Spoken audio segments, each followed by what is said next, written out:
1933, Germany. From its rise to power, the Nazi regime builds a series of incarceration sites which are formally called concentration camps, and their major purpose during the 1930s is to imprison and intimidate the leaders of political, social, and cultural movements that the Nazis perceived to be a threat to the survival of the regime. The Second World War begins on the 1st of September 1939, and the SS, which is responsible for the management of concentration camps, expands their functions, turning them into sites where Nazi authorities kill targeted groups of people. One such camp is Auschwitz, established in May 1940, around 60 kilometers west of Polish Krakow. Between 1940 and 1945, a minimum of 1.3 million people will be deported to Auschwitz, and of these, at least 1.1 million will be murdered. The chief of the camp's crematories, who supervises the unit which burns the corpses of innocent men, women, and children in pits, on pyres, or in the crematorium furnaces, is Otto Moll. Otto Hermann Wilhelm Moll was born on the 4th of March 1915 in the town of Hohenschönberg, then part of the German Empire. When on the 30th of January 1933, President von Hindenburg appointed Adolf Hitler Chancellor of Germany, Otto Moll was 17 years old. He trained as a gardener, and on the 30th of May 1935, he joined the SS, which in the Nazi state controlled the German police forces and the concentration camp system. From 1939, the SS assumed responsibility for solving the so-called Jewish question, and after 1941 its leadership planned, coordinated, and directed the so-called final solution of the Jewish question. This solution was the annihilation of the European Jews, which we now refer to as the Holocaust. Otto Moll was musically active and became a member of the SS Marching Battalion Orchestra, which performed in SS barracks or in public places. When during a journey with his marching band from Birkenau to Oranienburg in January 1937, the SS truck collided with a car, one SS man was killed and Moll was critically injured. He was treated in the Birkenau hospital for several months, suffering from a fractured skull and losing an eye. It has been suggested that because of the accident he suffered from frontal lobe syndrome, an organic damage that can manifest itself in psychotic or psychopathic behavior. As a result, Moll became a physically and mentally ill person who was deliberately exploited as a murderer by the criminal Nazi regime. From 1938, Otto Moll was employed at the Sachsenhausen concentration camp, where he worked as the head of the gardener's work detail and was protected by Rudolf Höss, who belonged to the camp's leadership. The Second World War started on the 1st of September 1939, when Nazi Germany invaded Poland. The last operational Polish unit surrendered on the 6th of October the same year. And in May 1940, around 60 kilometers west of Krakow, the Germans established Auschwitz concentration camp. The direct reason for the establishment of the camp was the fact that mass arrests of Poles were increasing beyond the capacity of existing local prisons. The camp's commandant became Otto Moll's former superior, Rudolf Höss, and the first 30 prisoners, the German criminals with green badges, arrived in Auschwitz on the 20th of May 1940 from the Sachsenhausen concentration camp. The Greens, as these 30 German prisoners were called, did much to establish the sadism of early camp life, which was directed particularly at Polish inmates. The first transport of Polish male prisoners arrived in Auschwitz on the 4th of June 1940, when the Germans deported a group of 728 Poles from the prison in Tarnów to the Auschwitz concentration camp. Among them were soldiers of the September Campaign, members of the underground independence organizations, secondary school pupils and students, as well as a small group of Polish Jews. They received numbers from 31 to 758. On the 2nd of May 1941, the camp's commandant Rudolf Höss brought Otto Moll to Auschwitz, who lived in the camp with his wife and 2 daughters. His first wife, Ellie, had also worked in the concentration camp, but died of blood poisoning in 1940. Moll remarried only a few weeks after her death. Many former Auschwitz prisoners described Otto Moll as the worst SS man in the entire camp. He distinguished himself with a particular sadism towards the prisoners, and because he had a glass eye, he had the nickname Cyclops. A former Auschwitz prisoner, Benjamin Jacobs, later recalled, "His straight blonde hair was cut short. In his chiseled face were set a pair of cold blue eyes. Only one of them was real. When he spoke, only the live eye shifted. There seemed to be no real feeling in the heart beating beneath his bulging chest." At Auschwitz, Moll first supervised agricultural commando. Yusuf Gujak, who worked in Moll's commando and survived the Holocaust, later recalled, "Moll was particularly happy to persecute us and drive us to labor. I remember once a prisoner came to a hothouse and picked some onion leaves. Moll noticed that, summoned the prisoner, took him to a barrel with fermenting human fertilizer, put him there head down, then took him out and told the other prisoners to move him to a water pool located nearby. The prisoner didn't report for work the next day. It was clear that he had died. Together with this unit, we planted cabbage and cauliflower. Moll was eager to tire us down and crack the whip all the time.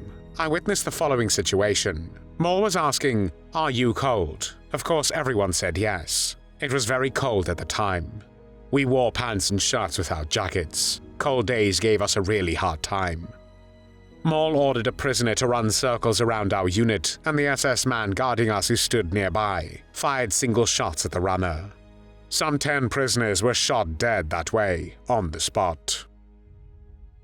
Thanks to his drive and toughness, in June 1942, Otto Moll became the leader of the notorious penal company, to which the prisoners were assigned for various reasons, including escape attempts, contact with civilians, or the illegal possession of food, money, and additional clothing.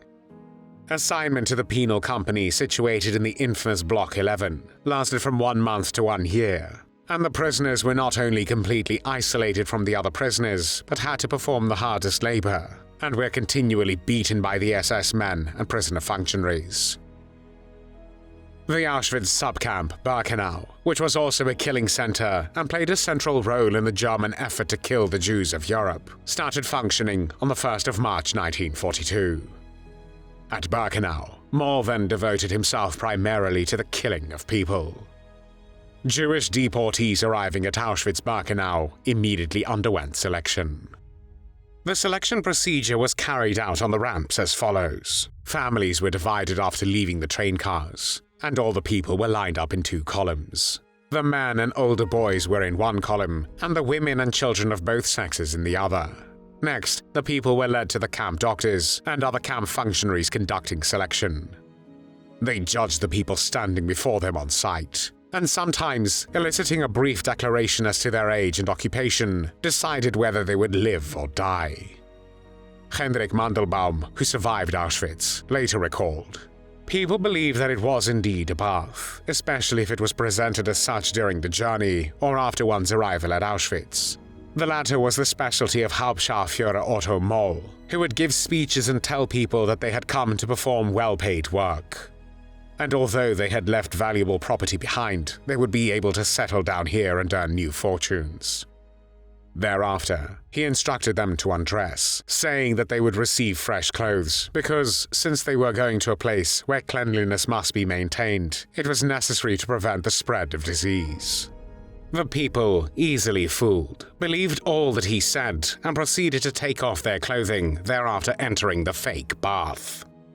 They were not allowed to take any valuables, only towels and soap. The Germans told them that they would be given back all the valuables that they had left in the changing room, and when the gas chamber was full and the doors closed tightly shut, they would pour in the Zyklon B, which caused people to suffocate. At the same time, since the transports included people who were elderly, sick and handicapped, a fake Red Cross ambulance would drive around with a crew of 2 SS men in order to deceive the prisoners. The sick would be put in the ambulance and thereafter taken to be gassed. The victims were dead within 20 minutes. Johann Kremer, the SS doctor who oversaw the gassings, testified that the shouting and screaming of the victims could be heard through the opening, and it was clear that they fought for their lives. On one occasion, the truck full of prisoners was being driven to a gas chamber, but turned so suddenly that a woman's child, about 3 years old, fell out. Otto Moll, who was driving behind the truck, took the child by the neck and then by the leg, and smashed his head against a guardhouse wall, killing him on the spot. Moll then drove up to the truck and threw the child's lifeless corpse to his mother. For his merits in killing innocent men, women, and children, Hitler decorated Moll with a War Merit Cross First Class with Swords on the 20th of April, 1943. This even casts a significant light on his importance in the extermination of Jews. In addition to him, only Commandant Hess and Josef Clare, the head of the SS Disinfection Commando, were decorated with this medal among the Auschwitz personnel. From September 1943 to May 1944, Moll was the first commandant of the Fürstengrube and Gleiwitz I, which were Auschwitz subcamps. The prisoners worked repairing damaged sides of cars in the machine shop and smithy, and building roads and a nearby airstrip. From late summer 1944, they were taken out to work on 12-hour shifts. Samuel Steger, who during the German occupation of Poland lost his whole family of 13 people, including his wife and child, recalled the following after the war. German foremen who supervised our work in the repair shops would report us to the camp authorities for the most trivial offenses committed during work, such as trying to get warm by the radiator or eating some scraps found somewhere. Based on these reports, Moll organized the payment, that is, the punishment of flogging, every Sunday at noon. It was administered on 2 sawbuck tables built specially for this purpose. The floggings were carried out by the designated prisoner functionaries, or SS men. The usual punishment was 50 lashes. Moll personally passed the sentences. Steger continued, Moll would personally shoot prisoners for the most trivial offenses. He once caught me boiling potatoes, which I had been given at the repair shop. He assumed that I had stole them from the camp warehouse and didn't believe my explanations.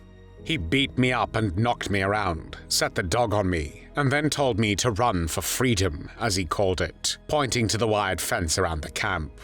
When I refused, he threatened me with a revolver. Having no choice, I ran up to the wires and started climbing. 4 shots were immediately fired from the guard tower. None of them hit me. At the almost exact same moment, Moll's deputy drove by. He supervised our work in the repair shops and knew that I was a hard-working man. He pleaded with Moll on my behalf and saved me from death. Such incidents were very frequent. The day before my incident, Moll shot 2 of my friends from Krakow in the same manner. Prisoners who for some reason had no other assignment were consigned by Otto Moll to the pointless carrying of stones from a nearby slag heap to the camp and back again. Almost 100 Gleiwitz I prisoners died as a result of mistreatment, hunger, and backbreaking labor.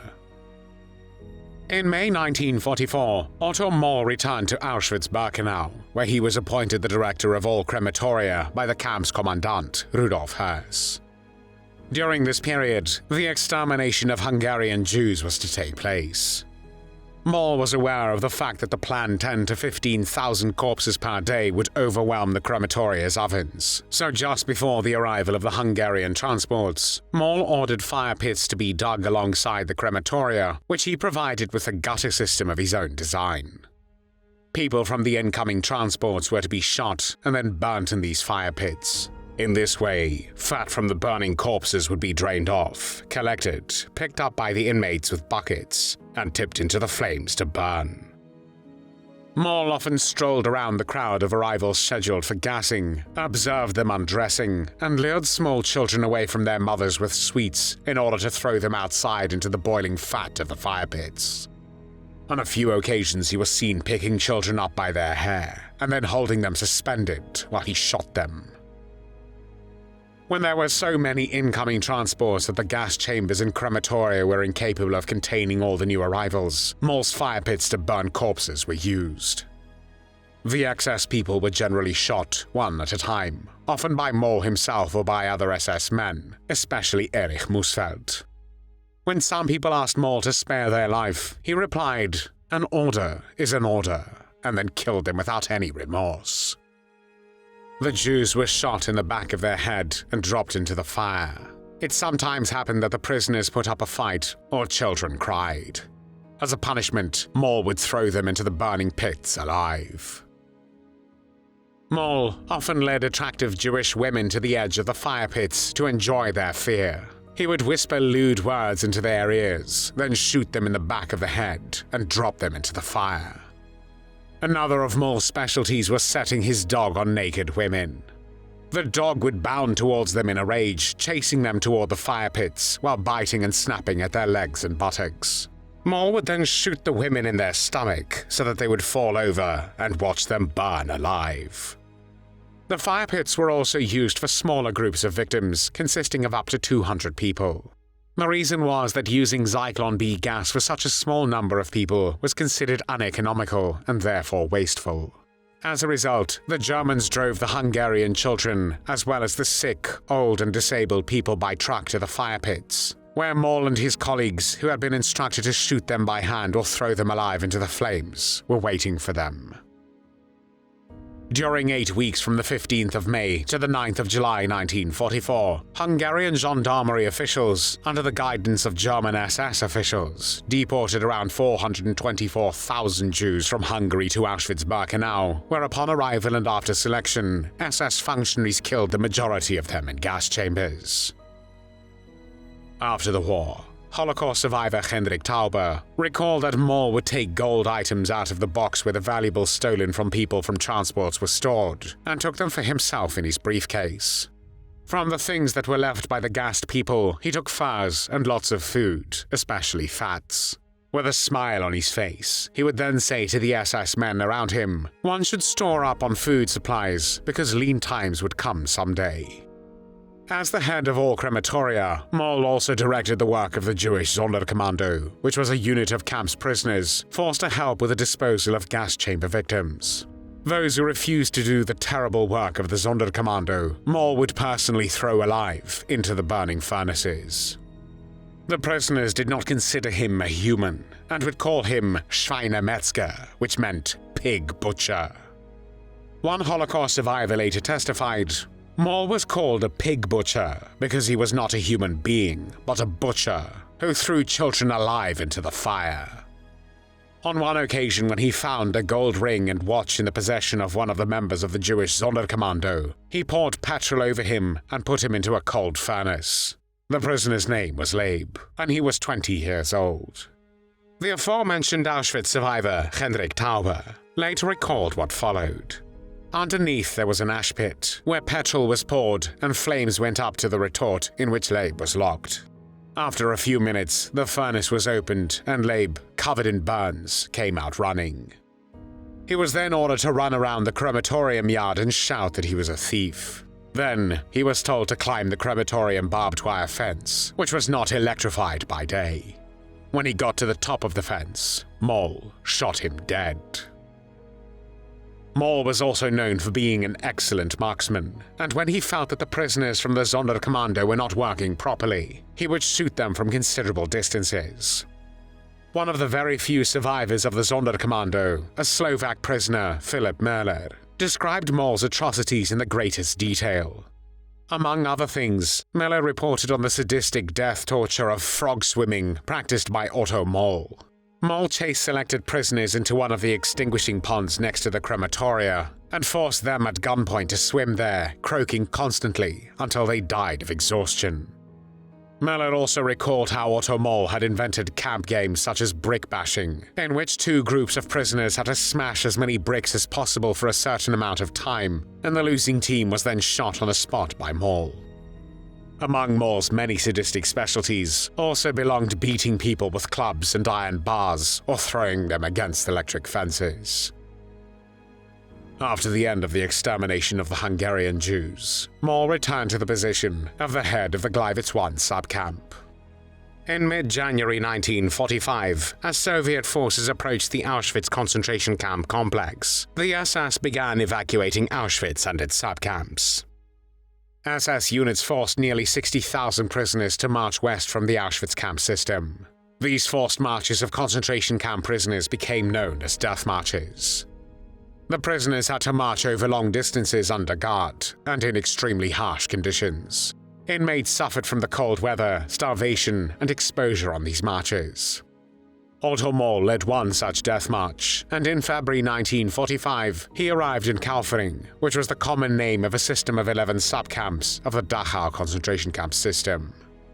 The prisoners deported to each of the 11 subcamps had to construct the accommodation themselves. The resulting huts, partially buried for camouflage from aerial reconnaissance, were completely inadequate for the weather conditions. Rain and snow leaked through the earthen roofs, and vermin infested the huts. Prisoners had to sleep on straw that had been spread on the floor. What little food the prisoners did have was taken by the SS guards, and those who were sick were fed even less. There were even incidents of cannibalism, and some prisoners were so desperate to escape from their horrible reality that they would try to commit suicide by throwing themselves into the electrical fencing. At Kaufering No. 2, Moll was a camp leader, responsible for billeting, feeding, and the clothing of prisoners, as well as the sanitary conditions, labor commitments, and transfer of sick prisoners. However, he abused and killed prisoners, as well as willfully neglecting their care. When 3 prisoners who were performing labor one day in March 1945 were preparing to cook some potatoes, Moll took a stick and beat 2 of them. He said to the third, "You young pig, you are cooking potatoes too. I'll show you." He then beat the third prisoner so severely that he broke the stick, and the beaten prisoner spent 2 weeks in the hospital. When 2 passers-by stopped and saw how Moll had been beating the prisoner, he ran out and said, "You should be glad that the Jews are punished." On another occasion, in April 1945, Moll posed a Russian with a board, and then beat him over the head with a rock until he fell to the ground. The dead Russian was then carried away on a stretcher out into the woods. At another time, in February 1945, Moll struck a woman with a stick many times. The subcamps of Kaufering were liberated between the 24th and 27th of April 1945 by the 7th United States Army. To prevent the liberation of the surviving inmates, Otto Moll had forced prisoners on a death march to the Dachau concentration camp. A transport which Moll accompanied left Kaufering Camp No. 2 on the 25th or 26th of April 1945. There were about 150 prisoners in the transport, and Moll shot 26 of them who had collapsed due to exhaustion. Several of these were Russians and Poles. On the 29th of April 1945, Otto Moll arrived at Dachau and left the following day with a formation of SS personnel marching in the direction of Tyrol. The formation soon dissolved, and he surrendered to the Americans on the 3rd or 4th of May 1945 near Bad Tölz. Finally, Otto Moll had to face justice and pay for his crimes. From the 15th of November 1945, he was tried at the first Dachau trial, which was held within the compound of the former Dachau concentration camp. During the trial, Moll lied, claiming that there was no shooting or mistreatments during the death march he led from Kaufering to Dachau. He also claimed that the prisoners left Kaufering too with sufficient provision for 2 days, and he personally obtained additional food for half a day from Dachau. In reality, the prisoners got no food at all. Moll's crimes at Auschwitz were not part of the indictment, and he was never prosecuted for them. When asked about his stay at Auschwitz, Moll claimed that he had served there only as a gardener and never had contact with the prisoners. On the 13th of December 1945, the US military tribunal found Otto Moll guilty of fatally shooting 26 prisoners who had collapsed from exhaustion during the death march from Kaufering and sentenced him to death by hanging. On the 28th of May 1946, Otto Moll, then 31 years old, was executed in the courtyard of Landsberg Prison. There were no tears shed for Otto Moll.